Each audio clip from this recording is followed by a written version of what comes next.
Okay. Chuck, welcome back to the Fearless Podcast. How you doing today, brother? Hey, brother TD, I am doing fantabulous. I've got grandkids running around the swimming pool, and I got business coming in from all parts of the country, and we're just having a great old time, but alive and well, sir. Well, that is great. I wanted to have you back on. I know we've been playing, we've been kind of playing phone tag on this, and when I meet when this interview first came out, Sean Ryan had Dr. Ben Carson on, and they were talking about healthcare and solutions. And when I immediately listened to this, that's when I shared it with you. And as I was listening to this concept to fix the healthcare crisis, I'm like, this is basically what we are doing on a family level and on a more interpersonal Christian level.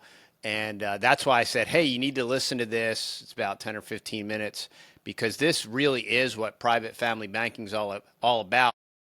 I'll link the video to the interview with Dr. Ben Carson, but basically the concept of how to fix the healthcare system is he was asked a question from one of Sean's subscribers, and I have the transcript here, so I'm just going to read just a little bit of this because Yeah, great. um, Well, while it'll you're help. pulling that up, I worked over 20 years in healthcare as a consultant to hospitals and healthcare providers around the country.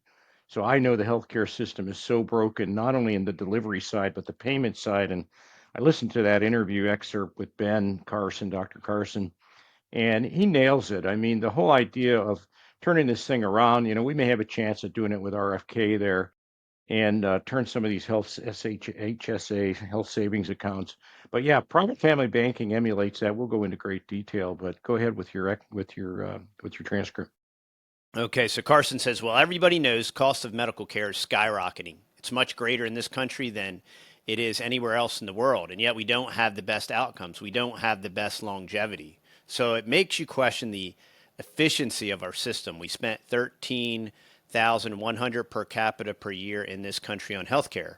Concierge practices, just to put that in perspective, cost generally 5 to 10,000. So it is really a problem. What do you need for good health care? A patient and a healthcare provider. That's all you need. Along came the middleman to facilitate the relationship, and now the middleman is the major entity controlling both of the other two. That's where all the money's going. So, what we need to do is have a system that takes us back to the healthcare provider and the patient. And we already actually had that. It's called health savings account. If you have it, you just modify that instance. If a husband is having a procedure or something done and he's short 500, his wife can give it to him out of hers, or his brother or his cousin or his uncle or his aunt. And that way every family becomes their own insurance company. Interestingly enough, and you also modify it so that when a person dies, their health savings account can be given to one of their family members. And so I'm listening to this explanation to how to solve this problem. And I'm like, this is exactly what we're doing to create family wealth through private family banking. So this concept obviously isn't new. Many people are using it, and you can apply this concept to other problems and resolve other monetary issues. But I just found that fascinating, and I thought we could kind of delve into that. That's great. What a lead in. So yeah, so whenever you involve the government and as the middleman, I mean, look at what they're uncovering with Doge and what Trump and Musk and these guys. I mean, I don't know if they'll make it all the way through this, but they're doing a great early job trying to get things done. But the powers that be will be weighing in over the months ahead. But they're certainly making a dent because when you put the government, and I can speak a little bit more freely now, and that I'm not consulting anymore, but I can tell you my clients that were healthcare providers, mostly hospitals, it's funny money. I mean, if you go to a hospital, call me up. I'll give you a free consultation on how to negotiate $150,000 bill down to 5,000 because it's all bloated because the government's involved. It's a mess. It's a total absolute debacle. There's no truth in it. There's no actual, they have no idea what the actual costs are. So what Carson's getting at is when he says concierge, he means doctor to patient. You provide services to me as a healthcare provider and I pay you cash money. End of deal. Get rid of the middleman. I think it's a wonderful idea. And what he's alluding to is you can do that today.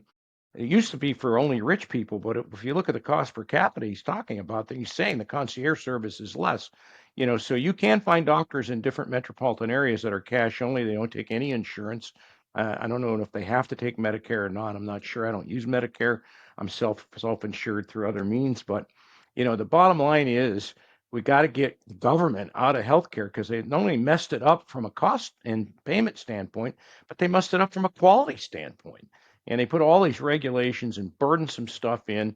And hospitals are notoriously working on a 1% to 2% margin at best. And they turn over the executive staff all the time thinking somebody's going to do better, but it's a broken system. Yeah, and the other thing we have to get government out of is we have to get government out of the banking system. And when I say that, that sounds like counterintuitive. Well, regulations and what about the mob and all that stuff. But I mean, really, when you think about it, the reason that there's hyperinflation is because of the Federal Reserve. Supposedly, according to the talking points, the Federal Reserve was designed to stifle and stop inflation when in fact everything that they're doing is creating all this hyperinflation. And so if you can eliminate the government, even though the Federal Reserve is neither federal nor is it a reserve, but our government did create it and does allow it to exist and persist. And so, by taking control of your own finances, by capitalizing, and then by working together as a family to capitalize, you can create your own system where you can sidestep the current modern concept of what banking is and create your own banking system and, finance perform that banking function in your life, finance what you need to finance. Currently, right now, my son is building his house next door, and I am presently financing that. He's 20 years old.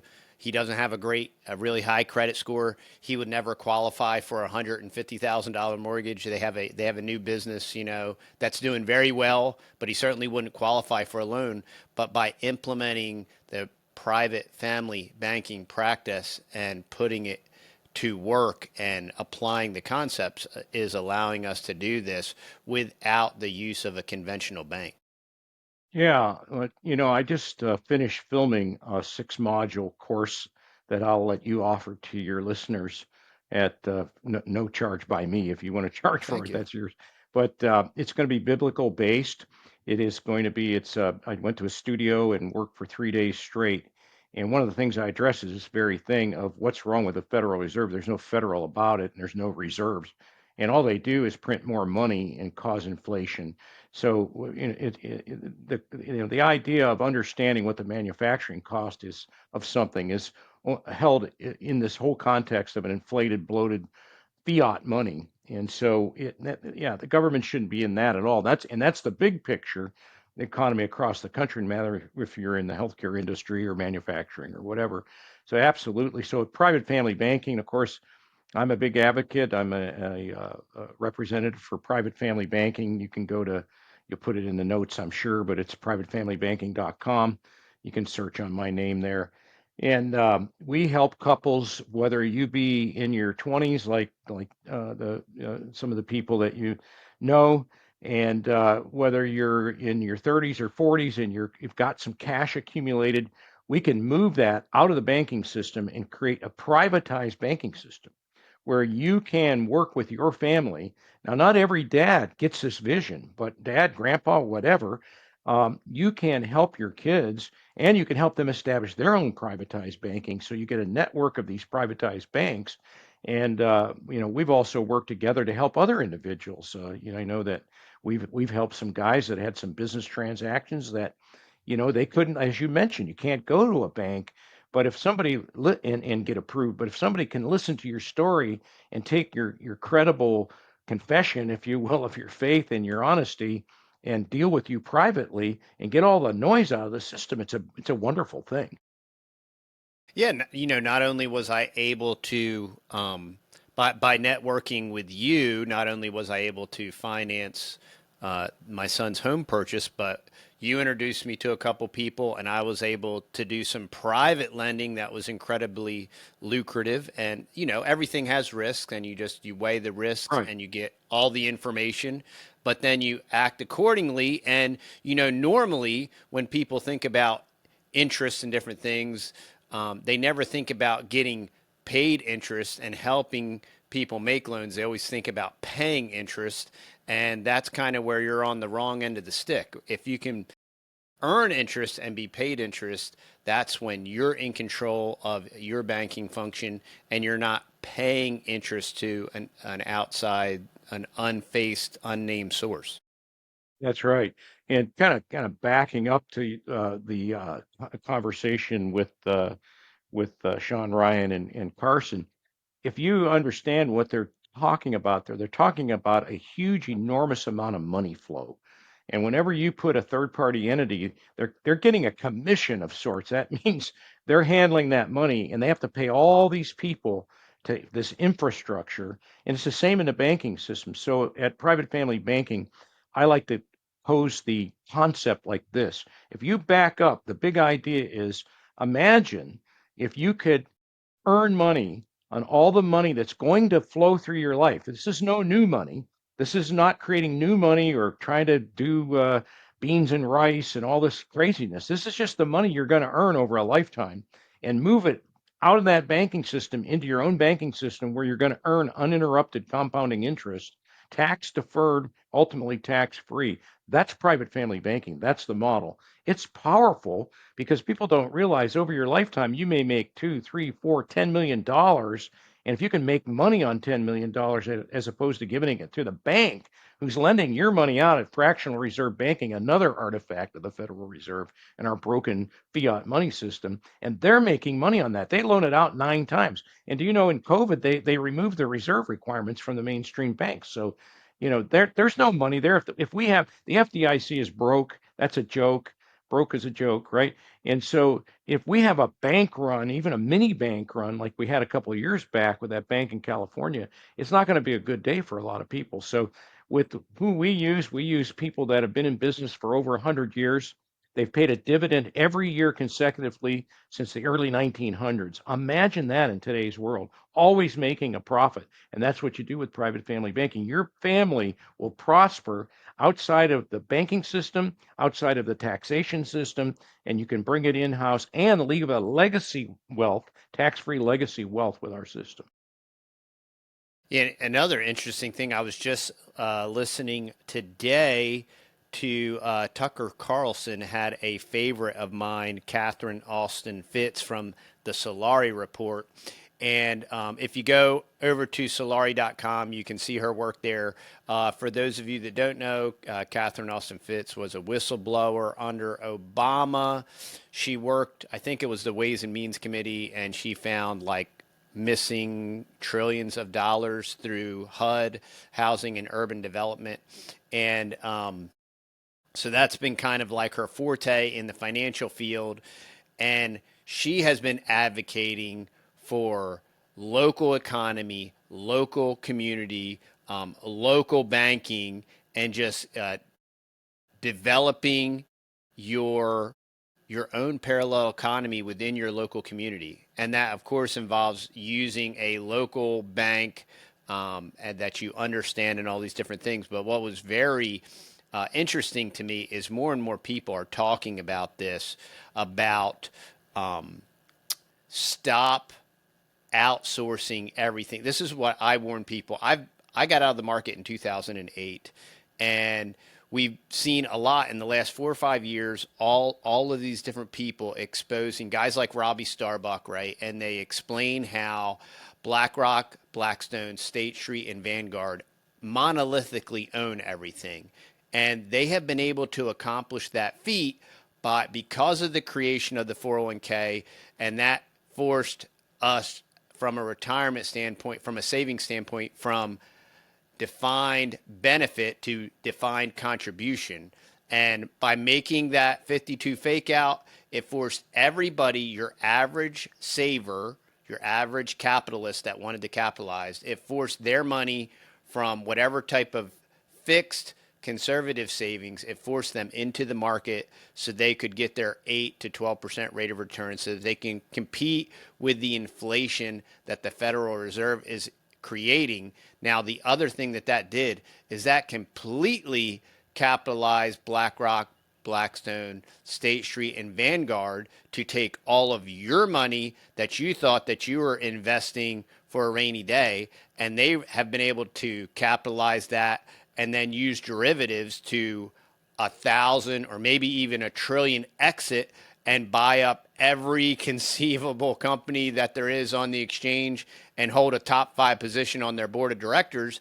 And now, and simultaneously buy like 50 to 80% of the residential real estate and Right. drive up the cost of home ownership to astronomical amounts.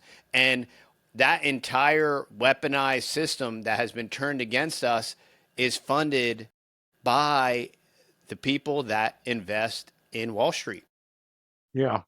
And, the 401k is just a ticking time bomb. I mean, they're going to come after that money for taxes. People think their tax rate's going to go down. Good luck with that.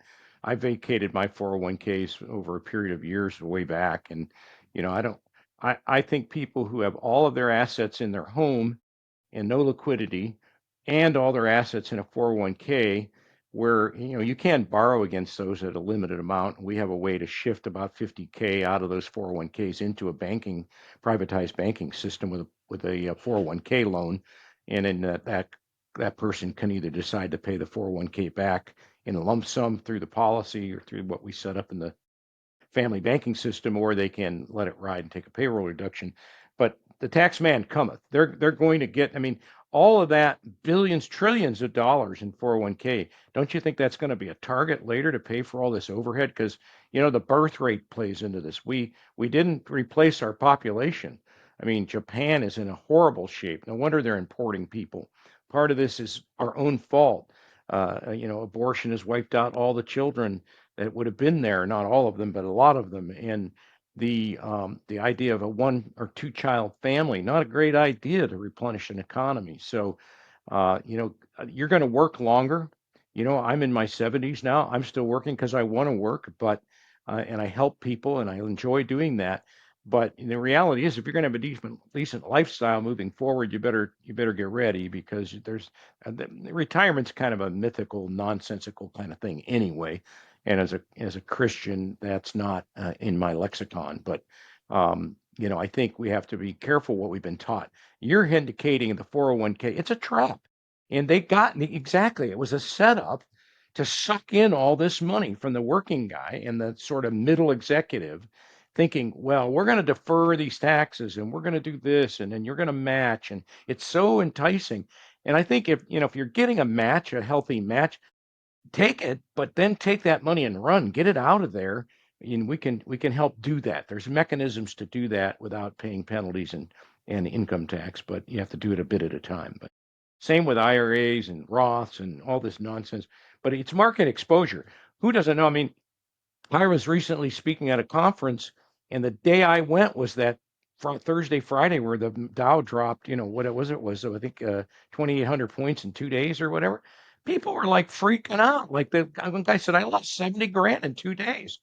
That's not good if you're in your 60s and you lose $70,000. Good luck getting that back. Well, and the other thing, the investors and the Dave Ramseys of the world, well, you didn't lose anything because you didn't sell. Well, yeah, that's a very large assumption that you're making. What if you had to? What if you're in retirement and you have to take a distribution, or what if you're required to take a required minimum distribution? All Right. these things that RMD. glitter clearly aren't Yep. gold because you're forced to conform to all these rules and regulations. You can't access your money when you need it. You can access your money when they let you. You are being held hostage by definition. Your money's being held hostage, and it's for the carrot of this tax deferred unicorn thing. But even under the Obama with the MyRA, they've already indicated that they are going to abscond these retirement accounts.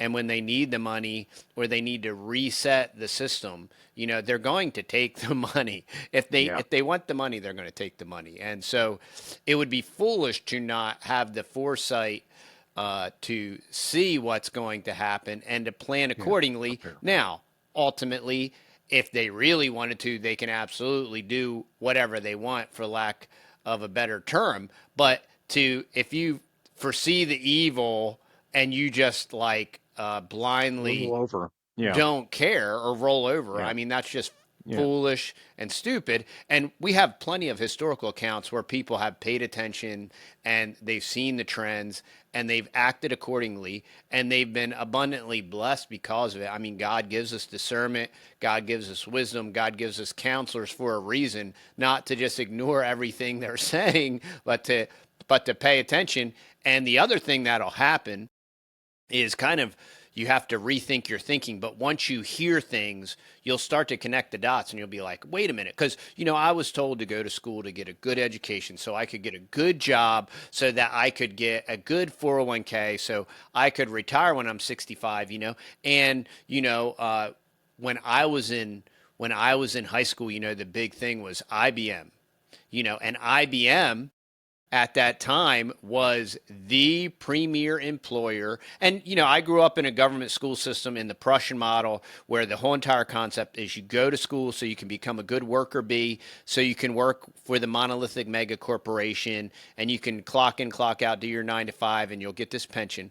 Well, what happened while I was in high school is this is when they went from defined benefit, then when they went from pensions to 401ks. And what's really interesting and fascinating now, if I've had Barry Dyke on a couple times, but he's explaining right now how these larger employers, to attract employees, they're going back to defined benefit packages, Yeah. right? Yeah. Yeah. Because they work, because they're incredibly lucrative, because they're very attractive, and because people are sick and tired of the Wall Street dog and pony show, and there's very little leverage, and you don't get all the options that you should have with your money. It's your money. It's your savings. Right. Yeah. Barry's great. And Barry hit the nail on the head there. We do define benefit pension plans too for closely held LLCs, a family-based type business, where they can prepare the sons and daughters to take the business over, and the owner founder gets a pension. So those things are out there for the smaller guys, and we do work on those. It's a 412(e)(3 program. It is a government recognized program, but hey, you got to take advantage of what you got to take advantage. But you can put away quite a bit of money in one of those and exit your business and hand it over to your family or a buyer. If you have a buyer that's undercapitalized and can't buy the business, you can help them by doing that. But yeah, Barry's got it right. Barry's got some great insights on Wall Street, obviously, and you've interviewed him. He's a great guy. Yeah, so I was thinking, I didn't know if there was anything else that you wanted to cover or any other aspects that you wanted to talk about or discuss as far as when it comes to the current financial condition. Because, I mean, it's real interesting because depending on who you listen to, the impacts of the tariffs, or whether or not there's anything in these shipping containers they're at or at the ports. And, Yeah. there's a large group of people that are claiming that a massive downturn is coming. And then there's more optimistic people. And the thing that kind of concerns me the most, it's just from statistical probability standpoint. I used to be a financial planner for 11 years and did all that stuff. And so I studied all that stuff, and I used to trade on charts and candlesticks and all these different things. And you could trade on charts because historically stocks would perform a certain way. And so you could trade on volume and you could buy calls and shorts and puts and all these different things. And so there was all these different strategies, and there was very expensive software. But what happened was in 2008, when they abandoned when George Bush said we need to abandon free market principles to save the free market. You know what we did with the tarp, you know, the tarp that they covers the dead bodies with, you know, with the tarp, we destroyed what was left of any type of fiscal, um, remotely fiscal conservative policy when it comes to our monetary apparatus. And so, therefore, these historical trends were no longer relevant. So, prior to this last correction, right now, I say all that to say this right now, we are in a, even with this little recent correction, we are still in a bull market. And I think this is since '08. What's that, like 16, 17 year run Yeah. here? And Yeah. and prior to '08, our longest bull run, I think, was 8 years, maybe nine, 8.5, somewhere like that. Yeah. So we're way overdue for a correction. Yeah. We're way overdue for a correction, and we've seen people in the last 4 years, and wisely so, transferring their money out and buying real assets, buying real infrastructure, buying heavy equipment, doing all these things. You know, one of the greatest investments you can make is in a business. You know, your greatest ability is your ability to earn income. And that's the whole entire philosophy and concept of private family banking is you need to protect your ability to earn income.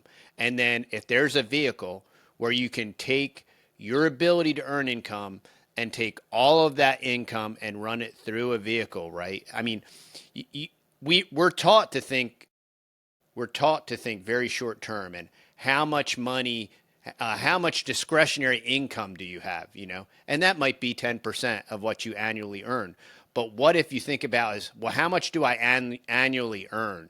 And what if there was a way to capture every dollar I earned, right? And now, if you're making six figures, if you're making $100,000 a year, now you have the ability to capture $1 million in 10 years. That's very powerful. It is. That's a It very is. And powerful when you, idea. and if you can earn even on some of that money on uninterrupted compounding of the interest, Albert Einstein said that compound interest was similar to the eighth wonder of the world because, either it'll use you or you can use it. So people need to learn the power of that. And it doesn't matter if it's $10,000 or 100,000 or a million, the principles all work the same. You got to get started though, and that's what I urge people to do. So I do meet couples, and so we also work with the ultra wealthy, high net worth people, ultra high net worth people in a different way where we're running quite a bit of money through some other things that we do. But for the guys that are like me, came up and maybe I was a middle executive and made a pretty good salary, all the way down to anybody who's got a small business or working an hourly job, even, you can still use these principles that we not only teach you, but show you how to use and help you implement in private family banking. They're very powerful. Yeah, so I'll link all of Chuck's information down below, and obviously feel free to reach out to him. Chuck is an awesome brother, and I can vouch for him. We've been working together now for almost a couple years, very successfully, and I greatly appreciate his mentorship and friendship. And I want to encourage y'all, if you do have any questions or if you've been thinking about it, I get asked all the time, like, what should I do with my 401k? What should I do with my IRA or Roth IRA? And Chuck is a great resource to ask about that and to start thinking, rethinking your thinking, think long term, think legacy, and then you have to act. You have to act. It's so many people, whether it's you want to relocate to somewhere else in the country, or you want to live, rurally. Currently, you live in the city and you want to live rurally, or you need to make a change. Maybe it's in your diet, maybe it's in your finance, or whatever. And what's so fascinating with in the Christian life and discipline is so many of these things are interrelated, whether it's your diet. And I was listening today to an interview Sean Baker did with a strength and conditioning coach, and he was just talking about the compounding effect, right, of these little decisions that you make to train and to eat properly. And it's the exact same thing in your financial portfolio is when you make these minor adjustments and these small changes, it's not going to happen overnight. Like when you start doing crunches, right? You're not going to do 100 crunches. You're going to do one, then you're going to go do 10, two, then you might do 10. And how do you get to 100? Well, it took some time, right? But now you're doing 100 effortlessly, and it's the same thing with your financial acumen and your financial fortitude. You accumulate it over time. This isn't any kind of stupid get rich quick scheme or anything like that. Money doesn't work like that. Discipleship doesn't work like that. Discernment doesn't work like that. And so, but I do want to encourage you to take action. Whether that's getting information or whether that's actually putting your foot to your own butt and making something happen. But today's the day. You're not getting any younger, and so I encourage y'all to take action. Chuck, in closing, is there anything you want to leave us with? I'd say if you want to get in touch with me, it's Chuck at privatefamilybanking.com. I'm sure TD will put that in the notes. And I'm glad to, when my coursework gets published here in a few weeks, I'll give you free access to that, as well as they can make it a Fearless Podcast special.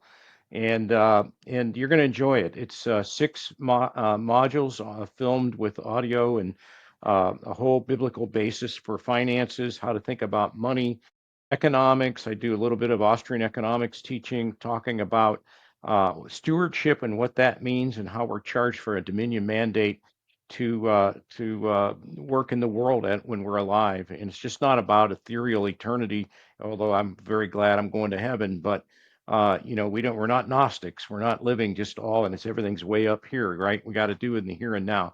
And private family banking is just the block and tackle stuff. And it's so creative what you can do with this. And I've got so many other projects going on, and we're really excited about it. So just get a hold of me, Chuck at privatefamilybanking.com, and we'll get together and find out where you're at. Let's get a baseline. There is no magic. There isn't any get rich quick, but we can certainly take you from where you are, and let's put you in a different trajectory. All right, Chuck. Thanks, y'all, for Put a watching. closer This on it. is a value for value proposition. So if you enjoy our information, go on over to TheTexasBoys.com. If you are local in the Northeast Texas area, we do have half a beef. So if you're looking for a cow, hit us up over at the Texas Boys at the Meat Co. or send us an email at CountryTexasBoys.com.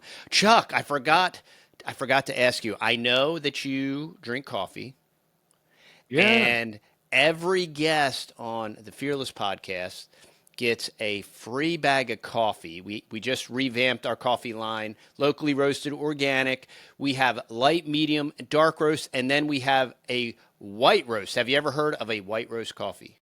No. So white roast coffee is first crack coffee. It's a very light ground. It is absolutely delicious. It's my favorite. And if you had to pick, what would you pick, Chuck? I'll try the light. I'll take the white roast. Yeah, let's do it. Okay. Okay, that's Yeah. Firecracker, and I'll send you a bag of Firecracker. Thank Come in. y'all for watching, and we'll see you on the next one. All right.